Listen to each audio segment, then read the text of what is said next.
அனைவருக்கும் வணக்கம். நான் டாக்டர் ஷார்பில் ஜார்ஜ், பாரத் ஹோமியோபதி ஹாஸ்பிட்டலில் ஃபிசிஷியனாக இருக்குது. இன்றைக்கி நான் உங்கள்கிட்ட சொல்ல போகிறது ப்ரோட்டீனூரியானா என்னென்னு தான் சொல்ல போகிறேன். ஓபியிலெல்லாம் பேஷண்ட்ஸ் வரும்போது சொல்லுவாங்க யூரினில் ரொம்ப நிறைய போகுதுன்னு. அதுக்கு 2 ரீசன் இருக்காங்க.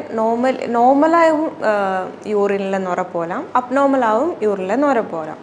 ஃபஸ்ட்டு நார்மலாக போகிற கண்டிஷன் என்னென்னா, இப்போ பிளாடர் ரொம்ப ஃபுல்லாக இருந்துச்சுன்னா, நம்ம ரொம்ப டிலேவாக யூரின் பாஸ் பண்ணலை அப்படியெல்லாம் வரும்போது, பிளாடர் ரொம்ப ஃபுல்லாக இருக்கும்போது வாஷ்ரூமில் போகும்போது யூரின் ரொம்ப ஃபோர்ஸாக போவாங்க. ஸோ அந்த டைமில் டாய்லெட்டில் யூரின் ஃபார்ம் ஆகலாம். ஸோ அது நார்மல் கண்டிஷன். ஸோ அதே மாதிரி அலோபதிக் மெடிசன் ரொம்ப எடுக்கிறவங்களுக்கும் இதே மாதிரி யூரினில் நுர காணலாம். அதுவும் நார்மல் கண்டிஷன். இனி தேர்ட் டீஹைட்ரேஷன். நம்ம உடம்பில் தண்ணி நம்ம அதிகமாக இன்டேக் எடுக்கலைன்னா என்ன ஆகும்னா, டீஹைட்ரேஷனால் யூரினில் நுர காணுவாங்க. ஸோ அந்த டைமில் நீங்கள் எடுக்கிற தண்ணி இன்க்ரீஸ் பண்ணுங்கள். ஸோ அப்போ அது நார்மலாக போயிடுவாங்க.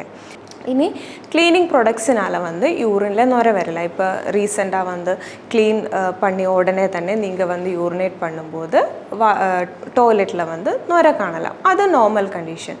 பட் சில கேஸில் இது அப்நார்மல். பிகாஸ் இப்போ சிகேடி, க்ரோனிக் கிட்னி டிசீஸ், அந்த மாதிரி கேஸில் என்னென்னா கிட்னி ஃபில்ட்ரேஷன் ப்ராப்பராக நடக்காது. அந்த கேஸில் இந்த ப்ரோட்டீன் ஓவரால் லாஸ் ஆகுவாங்க. எக்ஸஸாக ப்ரோட்டீன் லாஸ் ஆகுவாங்க யூரின் வழியாக. ஸோ அது அப்படி பாஸ் ஆகுறது நல்லதல்ல. ஸோ அந்த டைமில் நீங்கள் என்ன பண்ணணும்னா டாக்டரை கன்சல்ட் பண்ணணும். இந்த ப்ரோட்டீன் லாஸு மட்டுமல்ல, அது கூட யூரின் போகிற டைமில் பேர்னிங், அதே மாதிரி காந்தல் பேர்னிங், யூரின் போகிற இடத்துல வலி, அதே மாதிரி யூரினில் பிளட் போகிறது, காலில் ஃபேஸில் எல்லாம் வீக்கம் வர்றது, அதே மாதிரி. ஸோ இப்போ யூரினில் நுர போகிறது கூடாது, உங்களுக்கு யூரினில் பிளட்டு போகிறது, யூரின் போகிற டைமில் காந்தல், காலில் வீக்கம், ஃபேஸில் வீக்கம், ஃபுட் சாப்பிடும்போது வாமிட்டிங் வர்றது, ப்ரீத்திங் டிஃபிகல்ட்டி, மூச்சு இழுக்கிறதுக்கு ரொம்ப கஷ்டம், இந்த எல்லா சிம்டம்ஸும் இந்த யூரின் ஃபார்மியாக அந்த பிரச்சனை கூட இருந்துச்சுன்னா நீங்கள் கண்டிப்பாக டாக்டரை கன்சல்ட் பண்ணணும்.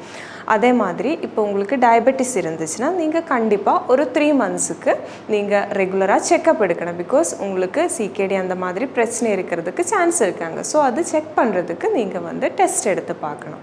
இப்போ உங்களுக்கு இதே மாதிரி ஏதாச்சும் பிரச்சனை உங்களுக்கு இருந்துச்சுன்னா எங்களை காண்டாக்ட் பண்ணலாம். நாங்கள் உங்களோட கண்டிஷன் க்யூர் பண்ணுறதுக்கு ஹெல்ப் பண்ணுவாங்க. தேங்க்யூ.